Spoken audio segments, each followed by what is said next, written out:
Vamos lá então, vamos analisar o Grêmio que enfrentou o São Luís nessa tarde na Arena. A partida iniciou às 4h30 da tarde. A Arena aí tinha uma perspectiva de 15, 20 mil torcedores. Uma tarde bonita em Porto Alegre, uma tarde ensolarada. O torcedor gremista, ele compareceu e viu um espetáculo do time do Grêmio. Tem várias análises para a gente fazer e vários pontos positivos também. O primeiro deles é a consistência do técnico Gustavo Quinteiros, que manteve a equipe titular, manteve a maior parte dos atletas que possivelmente serão titulares daqui para frente no time do Grêmio e conseguiu repetir. Eu acho que é o mais importante, que ele está repetindo as boas atuações. De algum lado se esperava que ele pudesse levar um time misto hoje à tarde e não foi o que aconteceu. Inclusive, havia essa dúvida se Rodrigo Eli voltava para a zaga no lugar do Gustavo Martins, o Rodrigo Eli, zagueiro do Grêmio, que sofreu uma lesão na primeira partida do Campeonato Gaúcho, no empate do Grêmio. Pois o Grêmio veio com a escalação inicial, foi a seguinte: foi o Grando no gol, tinha essa dúvida se ele iria manter o Grando, mas também, por outra parte, outro lado, se ele daria oportunidade para o Volpi, mas não, ele garantiu o Grando no gol, João Pedro, Rodrigo Eli na zaga, que retornou de lesão, Gemerson e Vieri. O Vieri, um garoto da base, ele manteve o Vieri a partir do jogo anterior, né, que foi titular. No meio-campo, Vila Sante, Dodi, Cristaldo Aravena, Pavon e Bright White.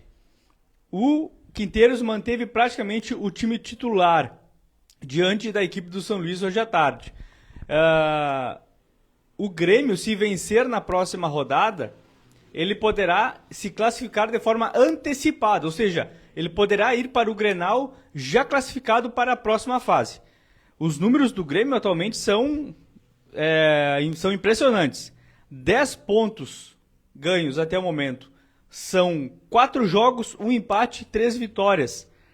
O Grêmio só empatou o primeiro jogo e os outros 3 ganhou, e ganhou com uma certa facilidade. 2 goleadas, uma em cima do Caxias e a outra em cima aí do São Luís de Juí.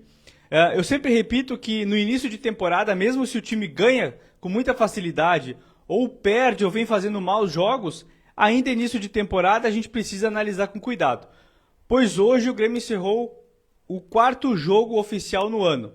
E para o meu gosto, na minha opinião, minha análise, o Grêmio hoje é quem está jogando o melhor futebol. Aqui do Rio Grande do Sul, não tenho dúvida alguma disso aí. Do ano passado se tinha uma perspectiva que no início de 2025 o Inter iniciasse um pouco melhor, porque manteve a sua base. A questão foi ao contrário, né? O Grêmio, ele teve praticamente... o departamento de futebol foi todo reformulado do Grêmio, praticamente. Vice-presidência de futebol, direção de futebol, grande parte dos seus jogadores. O Grêmio dispensou quase 8 ou 10 atletas, algo nesse sentido. E o que tinha menos perspectiva de iniciar o ano bem é logo o Grêmio. O Grêmio começou o ano melhor que o Inter, pelo menos está convencendo melhor que o Inter. Bom, daí se você está me ouvindo aí, deve estar se perguntando, ou deve estar... surgiu uma dúvida aí, né? Maicon, mas é contra o São Luís, contra o Caxias, contra o Monson. Bom, mas eram os times que o Grêmio tinha que disputar e tinha que jogar nesse ano. Se o Grêmio fosse mal diante desses times, a gente ia estar aqui criticando porque foi mal. Então, ganhou desses times, inferior ou não, ganhou, passou o carro, como a gente fala na gíria do futebol, e venceu bem. Esse é o mais importante. Gols do Grêmio. Se você não viu os gols do Grêmio, eu repito aqui para você. Cristaldo 2 vezes, Aravena no rebote, Monsalve e Bright White. O Grêmio está conseguindo ter praticamente, ou mantendo praticamente o mesmo time titular, né? Quando troca as peças, ele consegue manter a mesma força ofensiva, a mesma questão tática. Então, ele está conseguindo manter as peças que eram as mesmas peças que o Renato tinha no ano passado. Isso é mão do treinador, não tenho dúvida nenhuma quanto a isso. Então, ponto muito importante para o Grêmio, são 5 gols, os pontos são os mesmos 3 pontos. Mas o Grêmio deixa o seu torcedor muito mais aliviado e muito mais tranquilo, ainda mais ali na frente que se avizinha um clássico Grenal. E se mantiver nessa forma, o Grêmio chega melhor para o clássico. Tem mais um jogo ainda antes do clássico. O Inter joga amanhã contra o Avenida. Depois essas duas equipes têm mais uma partida. E aí só assim no próximo final de semana o Grêmio e o Inter se enfrentam na Arena. O jogo será na Arena e você vai acompanhar toda a repercussão aqui também com a gente. O Grêmio tem o melhor ataque do campeonato e também tem a melhor defesa. O Grêmio que ainda não foi vazado na competição. O Grêmio não tem nenhum gol sofrido. Importante a gente ressaltar que o Grêmio ainda não sofreu gols. E lembrando que no ano de 2023 e 2024, somados esses 2 anos, o Grêmio sofreu 100 gols durante esses 2 anos. Ou seja, eu sei que são os primeiros 4 jogos ainda, tem muita coisa para acontecer, mas é importante a gente ressaltar. O Grêmio ainda não foi vazado, ainda não sofreu gols.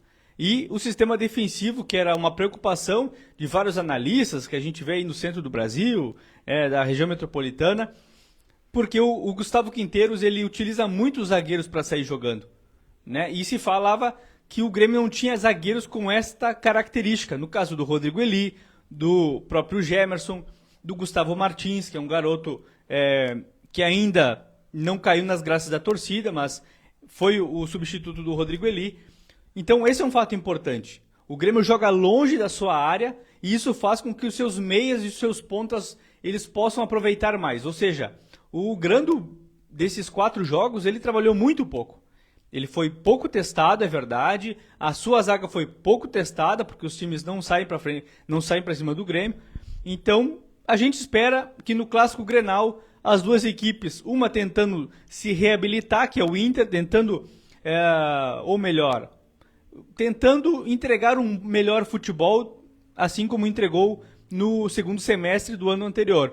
E o Grêmio vai tentar aproveitar aí com tudo essa boa fase e vai para cima do Inter. Então esse é o fato. O Grêmio joga longe da sua zaga, isso é um ponto muito importante, mas por outro lado a gente fica com essa dúvida, que a zaga ainda não foi definitivamente testada por um grande clube poder jogar contra o Grêmio.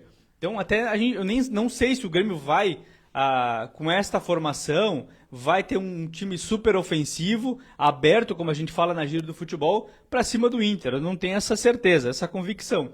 Mas a gente vai ver aí nos próximos jogos. Importante também, Gabriel Meck vem recebendo oportunidades, entrou aos 37 minutos do segundo tempo.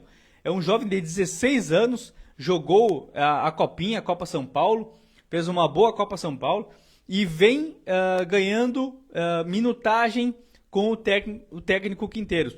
E isso é muito importante. O garoto é jovem, a gente percebe, é nítido, a questão física dele, ele é muito franzino comparado aos outros atletas.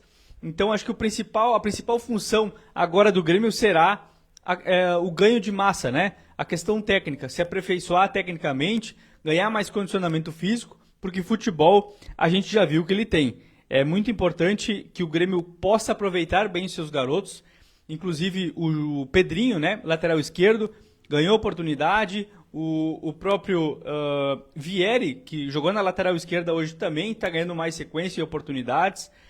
Isso é um ponto muito positivo, porque o Grêmio ganha não só no seu time titular, mas também ganha alternativas com os garotos da base, e a gente sabe que num momento passado, não muito distante, o Grêmio foi referência na venda de garotos da base, né? Pedro Rocha, Cebolinha, Arthur, entre outros, grandes jogadores que o Grêmio formou e vendeu para a Europa, né? Para o grande mercado aí do futebol, e rendeu muito, muito dinheiro aos seus cofres.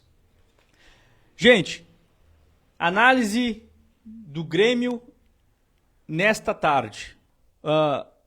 O Quinteiros está conseguindo armar de uma forma muito inteligente, de forma com que possa aproveitar a presença de ataque que o Bright White tem, favorecendo o Cristaldo. Eu já explico. Se espera sempre que do atacante ou do centroavante que se faça os gols da partida, ou que ele seja o mais ofensivo. Mas o Grêmio nesta tarde ele foi um pouco diferente. O Bright White saía mais para buscar a bola, recuava mais, tentava vir até o segundo terço do campo para que ele pudesse construir essa jogada junto com Vila Sante. O Vila Sante nessa tarde foi o grande camisa 10 do Grêmio. Não foi o Cristaldo. O Cristaldo foi o segundo atacante hoje à tarde. Pois bem, o Bright White recuava até o segundo terço do campo, ajudava a construir as jogadas, um pouco parecido com o que o Soares fazia, um pouco parecido. O Cristaldo aparecia à frente, ou seja, eles invertiam de posição, aparecia à frente com muito mais liberdade, até porque o Bright White puxava no mínimo 2 marcadores ou até um terceiro chegando depois. O Cristaldo apareceu 2 ou 3 oportunidades sozinho, 2 delas ele conseguiu marcar o gol e outras ele não conseguiu aproveitar. Ou seja, esse movimento do ataque do Grêmio foi muito inteligente. O Aravena, cada vez que ele pegava na bola, ele ganhou todas as jogadas em cima do marcador do lado direito, o Aravena jogando pelo lado esquerdo. E para mim, uma questão muito importante, que é muito difícil a gente conseguir hoje no mercado brasileiro, se tratando de dupla Grenal, que as condições aqui não são as mesmas do restante dos clubes no centro do país. O Grêmio tem um camisa 10 do mesmo nível do titular. Isso, não sei se no futebol brasileiro tem essa alternativa. Talvez Flamengo e Palmeiras substituam um ou outro jogador e mantenham o mesmo nível técnico. Agora, sair o Cristaldo, entrar o Monsalve e o time ficar ainda mais leve. E detalhe, quando ele está entrando no jogo, na partida, no segundo tempo, ele está entrando e fazendo gol. Ele não está só entrando e fazendo uma boa partida, ele está entrando, fazendo boa partida e fazendo gol. Isso para um técnico é espetacular, porque o grande camisa 10 é o jogador que tu tem que ter um maior cuidado, porque se ele lesiona ou ele está com alguma fadiga técnica, tu já não consegue escalar, tu tem que mudar muitas peças no time, ou colocar mais um volante, ou tirar um extrema para preencher mais o meio campo. E o Grêmio está com um ponto muito favorável, tem praticamente 2 camisa 10, de fato tem 2 camisa 10. Cristaldo jogou no primeiro tempo, fez uma boa partida, 2 gols, com essa mecânica que eu expliquei há pouco, com o Bright White saindo, abrindo espaço para ele e ele convertendo a gol. Tem um bom chute, bom arremate, e a gente sabe que ele na marcação ele não é tão bom. O negócio dele é fazer gol e participar das jogadas ofensivas. E o Monsalve, quando vem entrando no segundo tempo, ele é um jogador que roda mais o meio campo. Ele vai de uma lateral a outra com muito mais facilidade, até por conta da idade, vigor físico. E quem vai lembrar do Monsalve quando chegou no ano passado, ele era muito franzino, era magro, esguio, e agora a gente já consegue perceber que ele já está com bastante, o preparo, a questão física dele já está muito melhor. Pelo menos no meu ponto de vista, né? Na minha opinião. Está mais forte, está conseguindo aguentar mais o jogo e leve, super leve, não está sentindo a responsabilidade. Então é uma grata surpresa aí para o técnico Gustavo Quinteiros e claro para o torcedor gremista, nem se fala. Boas notícias aí para o torcedor do Grêmio. Amanhã tem Internacional e após a partida terá a repercussão, a opinião e análise aqui juntamente comigo no canal. Um forte abraço, um excelente final de semana. Até mais, até a próxima.